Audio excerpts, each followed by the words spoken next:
Meredith Hope Emerson adalah gadis 24 tahun yang lahir di Charleston, Carolina Selatan. Ia dibesarkan di Holly Springs, North Carolina, pinggiran kota Raleigh dan di Longmont, Colorado. Emerson lulus dari sekolah menengah Niwot. Pada tahun 2005, ia lulus dengan predikat terbaik dari University of Georgia dengan gelar sarjana di bidang bahasa Perancis dan dianugerahi Cecil Wilcox Award for Excellence in French. Meredith sangat senang dengan kegiatan alam, terutama pendakian. Ia sering melakukan itu. Pada 1 Januari 2008 yang bertepatan dengan tahun baru, Meredith berencana akan pergi mendaki ke Gunung Blood Mountain di Georgia Utara. Sebelum berangkat, di sekitar pukul 11 siang, pacar Meredith menghubunginya. Mereka hanya berbicara dengan singkat. Tak lama, ia pun berangkat melewati jalur pendakian Appalachian Trails bersama anjingnya Ella. Ia berencana mendaki hanya 1 hari saja karena tujuannya untuk menikmati alam dan menghirup udara pegunungan yang segar. Para pendaki lain melihat Meredith ditemani seorang pria yang lebih tua di Spur Trail yang menghubungkan Appalachian Trail ke tempat parkir Byron Herbert Reese, di mana dia parkir. Pada sore hari, seorang pejalan kaki, Seth Blankenship, menemukan jejak seperti bekas perkelahian di jalan setapak. Jalan setapak itu sendiri tampak tercabik-cabik, ada botol-botol air yang tertinggal di tanah, tali pengikat anjing dari kulit, kacamata hitam, tongkat polisi, dan jepit rambut wanita yang terlihat seperti dilemparkan di sekitar area itu. Beberapa saat sebelum Seth tiba di tempat kejadian, dia sebenarnya telah melihat Meredith bersama seorang pria yang lebih tua. Meredith membawa tali kulit dan pria itu memegang tongkat polisi yang sekarang ditemukannya di tanah. Melihat pemandangan di hadapannya, Seth tahu ada sesuatu yang tidak beres. Kemudian datang seseorang lagi bernama Bill Clausen. Saat melewati area itu, setelah melihat semuanya, ia juga berpikir sama dengan Seth. Bukan hanya itu, Bill juga melihat seorang pria yang lebih tua sebelumnya yang terlihat terburu-buru, seolah-olah dia ingin para pendaki lain pergi dari tempat itu. Bill membantu mengumpulkan barang-barang yang ditemukan dan membawanya ke toko terdekat untuk diserahkan. Pada tanggal 2 Januari, keluarga Meredith menunggunya pulang, tetapi ia tak kunjung pulang. Seketika itu juga mereka merasa ada sesuatu yang tidak beres. Teman sekamarnya memberitahu pacar Meredith. Ia pun langsung menuju ke Blood Mountain untuk menyusul Meredith. Di perjalanan, pacar Meredith berpikir mungkin Meredith tak bisa pulang karena tumpukan salju yang tinggi dan memilih untuk bermalam di sana. Dia hanya berharap bahwa semuanya baik-baik saja. Sesampainya di tempat parkir, dia melihat mobilnya yang tampak tak tersentuh. Setelah itu, Steve Seegers, pacar Meredith, melapor ke penjaga taman dan ia diberitahu jika Meredith telah terdaftar sebagai pendaki yang terlambat untuk turun. Kantor syarif dan petugas darurat setempat melakukan pencarian di jalan setapak dan di sekitar mobilnya. Mereka mengambil catatan ponselnya untuk mencari aktivitas terakhir yang ternyata tidak ada. Dan sebuah helikopter didatangkan untuk mencari dari atas. Namun, karena tidak juga menemukannya, Biro Investigasi Georgia atau GBI dipanggil. Malam harinya, Bill Clausen, pendaki yang membawa barang-barang yang ditemukan di jalan setapak ke toko setempat, melihat laporan berita tentang pendaki yang hilang. Dia berpikir mungkin ada hubungannya dengan apa yang dia lihat di jalan setapak. Jadi, sekitar pukul 10:30 malam itu, dia menelpon ke kantor jalur pendakian. Setelah menutup telepon, Bill masih khawatir jika informasinya tidak akan sampai pada mereka yang berada di lapangan dengan cukup cepat. Jadi dia memutuskan untuk pergi ke markas pencarian yang baru saja didirikan dan berbicara dengan seseorang secara langsung. Dia tiba sekitar pukul 3:30 pagi dan menceritakan kisahnya lagi. Berita tersebut semakin menarik lebih banyak saksi yang datang untuk memberikan kesaksian tentang apa yang mereka lihat pada hari tahun baru itu. Dari keterangan yang diberikan orang-orang, mereka melihat Meredith dan juga barang-barang tersebut ditemukan di jalan setapak. Para penyelidik mulai mengumpulkan informasi tentang apa yang mungkin telah terjadi. Faktor yang paling signifikan adalah kisah yang diceritakan Bill Clausen tentang apa yang dia dan keluarganya lihat. Mereka berada sekitar 40 meter dari tempat yang sekarang telah ditemukan oleh para petugas. Tampaknya, Meredith diikat di pohon setelah dia diserang di jalan setapak. Mereka juga berpikir tentang seorang pria yang terlihat menunggu dengan tidak sabar saat keluarganya mengambil gambar dan segera pergi.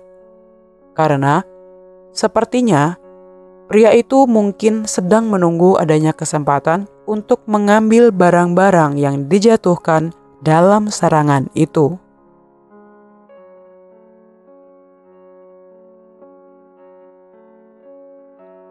Pada tanggal 3 Januari, pada pagi hari, sebuah konferensi pers diadakan. Dengan semua informasi yang mereka kumpulkan dari para saksi, para pejabat mengeluarkan permintaan orang yang menarik perhatian kepada publik. Permintaan itu ditujukan kepada seorang pria tua yang mereka yakini terlibat dalam hilangnya Meredith. Seorang pengusaha bernama John Tabor melihat berita di CNN sebelum makan siang dan langsung tahu siapa tersangka yang mereka cari. Dia kemudian menghubungi saluran telepon dan memberitahu mereka tentang seorang pria bernama Gary Michael Hilton yang pernah bekerja dalam bidang pemasaran untuk bisnisnya.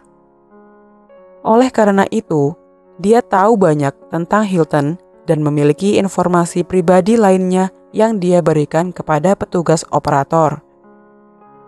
Termasuk tanggal lahir Hilton, mobil yang digunakan adalah jenis Chevy Astro van putih, lengkap dengan nomor platnya, serta nama anjing Hilton.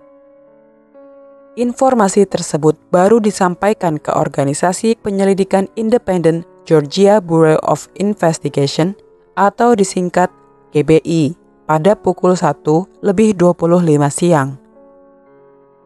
Mereka akan menelpon John Tabor kembali 45 menit kemudian untuk memverifikasinya sebelum melanjutkan. Tak menunggu lama, sore harinya pihak berwenang menyebarkan selebaran berisi deskripsi Hilton.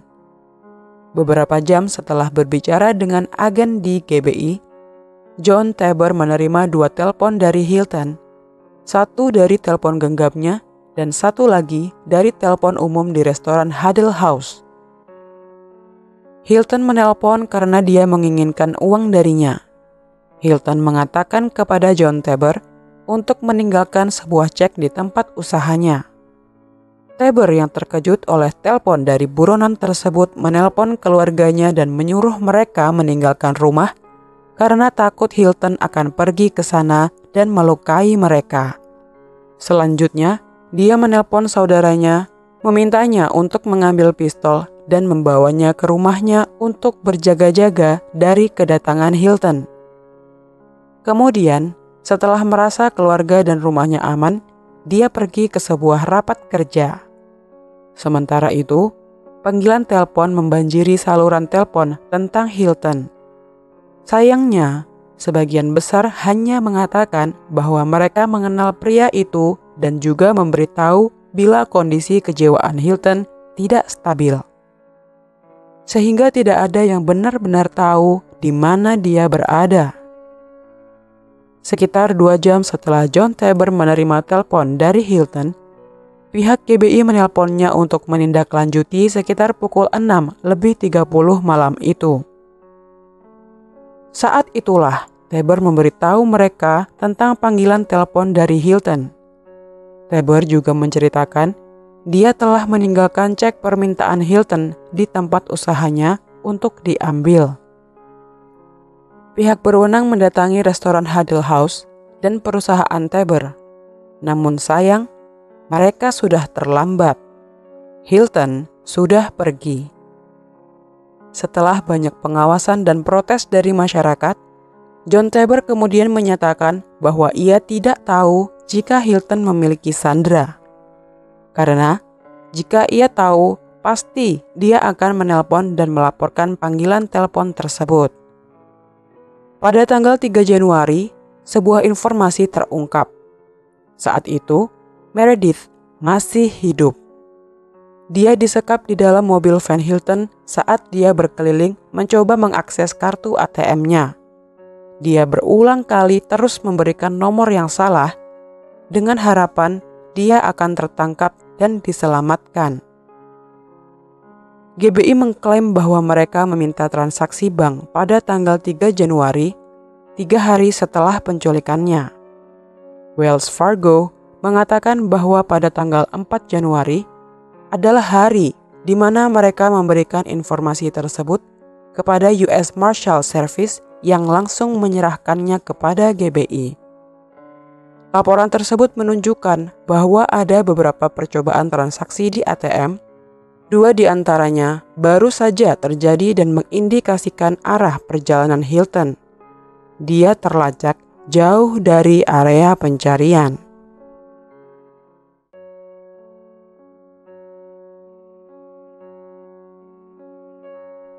Hilton mengikat Meredith di dalam van, sedangkan dia berada di luar. Sebuah truk perawatan rumput terjebak di dekat tempat Hilton berkemah saat sang sopir berjalan ke arah Hilton untuk meminta bantuan. Namun, Hilton tak merespon dan segera pergi menuju mobil van-nya. 4 hari berlalu dan Hilton siap untuk mengakhiri semuanya. Pria itu sempat mengatakan sesuatu pada Meredith. "Sayang, kita harus pergi dari sini sekarang juga. Ada orang yang datang, mobilnya terjebak dan kurasa polisi akan datang." Hilton membawa van-nya menuju sebuah lokasi yang dipenuhi hutan lebat di area Dawson Forest. Setelah tiba, dia memundurkan mobilnya untuk keluar dari jalan. Namun Hilton sempat menghentikan van-nya sebentar. Ia melihat mobil polisi yang kebetulan lewat. Bukannya takut atau berpikir untuk melepaskan Meredith, Hilton dengan santai melambaikan tangan kepada petugas tersebut dan menunggunya lewat. Setelah itu, ia menyeret Meredith keluar dari mobil van. Hilton membawanya ke sebuah pohon dan mengikatnya di sana. Ia berkata padanya bila dia akan pulang. Dia kemudian kembali ke mobil van dan membuat kopi. Tak lama, Hilton kembali ke pohon di mana Meredith diikat. Gadis itu terkejut karena kedatangan Hilton. Meredith mungkin mengira dirinya ditinggalkan di sana untuk ditemukan. Tetapi ternyata dia salah. Hilton justru kembali dengan membawa dongkrak mobil. Pria itu mendekat, lalu berjalan ke belakang Meredith dan dengan cepat pria itu memukul kepalanya berkali-kali. Setelah Meredith tiada, dia memenggal kepalanya dan kemudian menguburkan mayatnya. Hilton merasa sulit baginya untuk membunuhnya karena mereka telah menghabiskan waktu yang menyenangkan bersama. Setelah itu, Hilton harus membersihkan mobilnya untuk menghilangkan jejak. Dia pergi ke pom bensin bersama anjing milik Meredith dan mulai mencuci dan menyedot debu di bagian dalamnya. Seorang pria menyaksikan hal ini dan mengenali Hilton dari selebaran yang pernah ia lihat. Dia menelpon polisi dan menceritakan apa yang terjadi.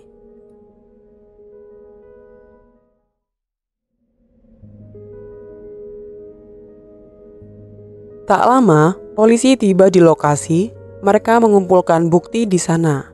Saat mereka mencari tempat sampah, mereka menemukan semua bukti yang dibutuhkan. Di dalamnya terdapat 3 atasan bulu domba yang berlumuran darah dan sepotong sabuk pengaman mobil yang juga berlumuran darah. Darah itu akan digunakan untuk mencocokkan DNA Meredith. Namun sayang, Hilton tidak ada di sana. 5 jam setelah polisi menemukan barang-barang yang terkait dengan Emerson, mereka menerima telepon dari seorang anonim yang menyebutkan jika ia melihat Hilton sedang menyedot debu di sebuah tempat usaha lokal. Okay, 911, what's the exact location? I have the person of interest in that missing woman case is at this Chevron gas station on Ashford Dunwoody. Chevron gas station in Ashford Dunwoody? Yeah. You said the man is there? The van is here. The dog is here, the red dog, and I saw the man's face, and I've been watching the news, and I know it's him. He's got a green long sleeve sweatshirt, and he's wearing a hat, and he's emptying all this stuff out of his van. Pillows and a blanket, and it looks like he's got a sleeping bag right now. Taking it all to the trash. It's definitely And the dumpster is looking around like he is as guilty as sin. Okay, sir, and the dumpster is at the rear of the location? Yeah, the dumpster, well, it's kind of right in the front. It's right by the car wash. Okay. I can go take him down if you want. No, sir, stay right there. Okay. Okay, hold on, sir. He looks like he's finishing up. You guys gotta hurry. He's got stuff in bags that he's emptied onto the ground, and he's taking load by load to the strip behind the car wash. This is the third backpack we've seen him take to the dumpster. Oh, I'm just shaking. You guys, is there somebody en route? Yes, sir. Here we go. Here comes the cops. Yes. Yes. Police are there? Yes. Yes. They got him. They got him? I mean, they don't have him yet, but they're getting out. So they got him now. Here, 2 cruisers pulled up on him. 2 of the cabs trying to. Setelah mendapat laporan tersebut, tak menunggu lama, polisi pun datang ke titik lokasi pom bensin itu. Hilton yang tak tahu kedatangan polisi sempat melawan. Namun, akhirnya ia berhasil ditundukkan dengan pukulan yang cukup keras di kepala menggunakan tongkat polisi.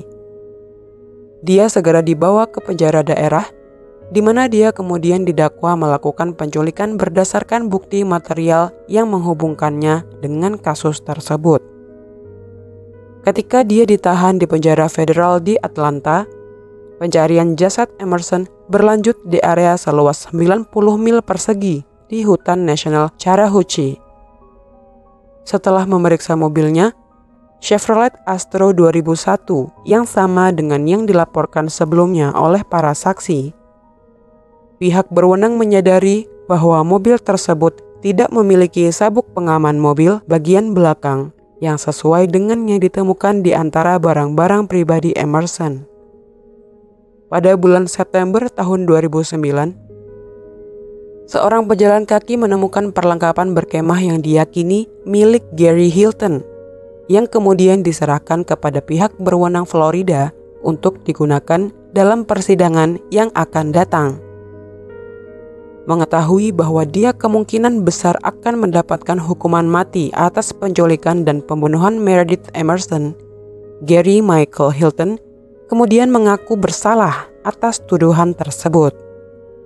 Dalam kesepakatan pembelaan, Hilton setuju untuk mengungkapkan di mana dia membuang jasad Emerson yang membawa para penyelidik ke area pengelolaan hutan Dawson. Sebagai gantinya, dia akan mendapatkan hukuman penjara seumur hidup dengan kemungkinan pembebasan bersyarat setelah 30 tahun.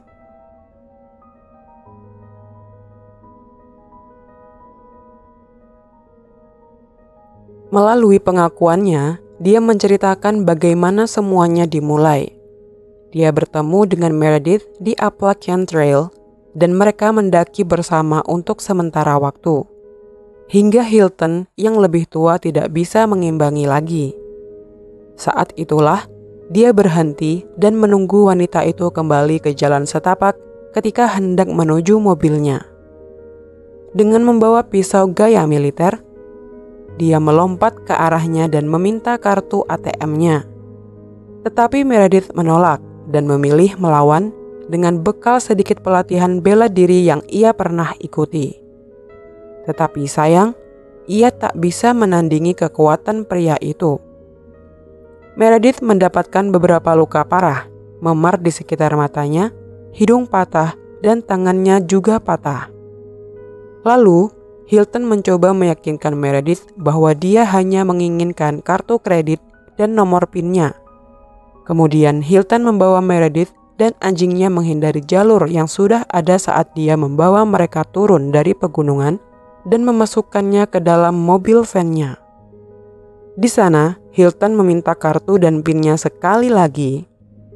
Tetapi Meredith mengelabui Hilton selama hampir 3 hari dengan memberikan PIN yang salah setiap kali pria itu meminta. Itu sengaja Meredith lakukan agar dirinya bisa mendapatkan waktu untuk bertahan hidup. Namun, sayangnya di hari keempat di tanggal 4 Januari, perjuangan harus terhenti, meninggalkan keluarga dan orang-orang yang ia cintai untuk selama-lamanya.